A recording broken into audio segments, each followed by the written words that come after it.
నీవు అనేకులకు బుద్ధి నేర్పిన వాడవు, బలహీనమైన చేతులను బలపరిచిన వాడవు. నీ మాటలు తొట్టిల్లు వారిని ఆదుకున్నాయి, కృంగిపోయిన మోకాళ్ళు గల వారిని నువ్వు బలపరిచావు. అరే ఏంటి నీకు ఇలాగైపోయింది? ఇలాంటి శ్రమ ఏంటి నీకు? ఇలాంటి దుస్థితి ఏంటి అంటూ ఒక మాట అన్నాడు. చూడండి 6వ వచనము, నీ భక్తి నీకు ధైర్యము పుట్టింపదా?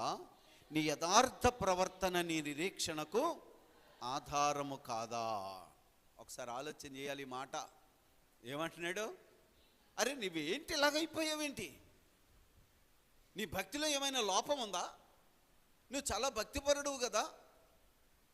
దేవుని దగ్గరికి వెళ్ళడానికి, దేవుడా ఏంటి నాకు ఈ పరిస్థితి, నా భక్తిలో ఏం లోపం అని చెప్పి అడగడానికి నీ భక్తి నీకు ధైర్యం పుట్టించదా? అర్థమవుతుందండి ఆ మాటలు? అరే నువ్వు